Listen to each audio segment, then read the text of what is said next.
Audio Jungle.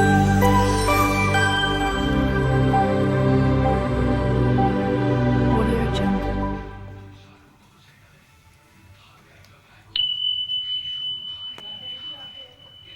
নমস্কার বন্ধুরা, সুপর্ণা হিজবির রান্নার চ্যানেলে আপনাদের সকলকে স্বাগত জানাই। তো আজকে আমি বানাবো কাতলা মাছ ভাপা।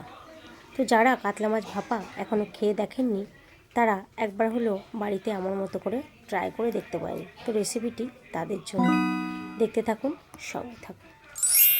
কাতলা মাছ ভাপা বানানোর জন্য আমি এখানে মশলা নিয়ে নিয়েছি। মশলা হিসেবে নিয়েছি আমি কাঁচা সর্ষের তেল, চারু মগজ, পোস্ত, ধনিয়া, গোটা জিরে, শুকনো লঙ্কা, গোটা গরম মশলা আর নুন, হলুদ ও লঙ্কার গুঁড়ো। ঝালটা আপনাদের স্বাদ অনুযায়ী, লঙ্কার গুঁড়ো আপনারা চাইলে নাও দিতে পারেন। তো এবার সমস্ত মশলাগুলিকে পেস্ট করে নিয়েছি।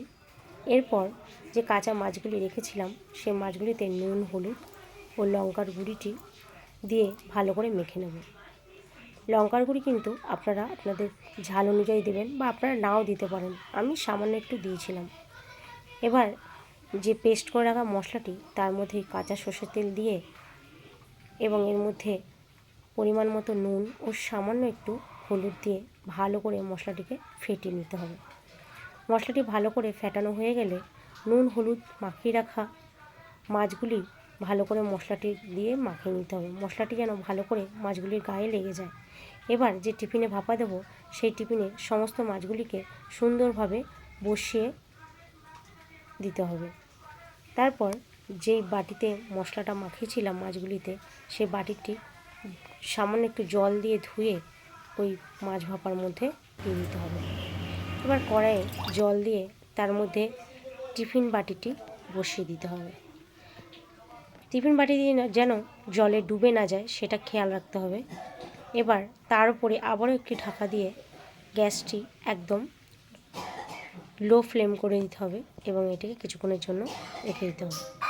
তো দেখুন আমার মাছ ভাপাটা কিন্তু একদম হয়ে গেছে। আমি নামিয়ে নিয়েছি মাছ ভাপাটি। এটি দেখতে কত সুন্দর হয়েছে দেখুন। এটি শুধু দেখতে নয়, এটি কিন্তু খেতেও খুবই ভালো লাগে। যারা একঘেয়েমি মাছের ঝোল খেয়ে খেয়ে, কাতলা মাছের ঝোল খেয়ে খেয়ে অরুচি এসে গেছে, তারা একবার হলো একটু এই নতুনভাবে মাছের ভাপা খেয়ে দেখতে পারেন, আপনাদের ভালো লাগবে। যারা খেয়েছেন তারা তো জানেনই এর স্বাদ কেমন। যারা এখনও খাননি তারা একবার হলো বাড়িতে এইভাবে আমার মতো করে ট্রাই করে দেখতে পারেন। তো আমার রেসিপিটি যদি ভালো থেকে লাইক, কমেন্ট, শেয়ার ও সাবস্ক্রাইব করবেন। সকলে ভালো থাকবেন। ধন্যবাদ সকলকে।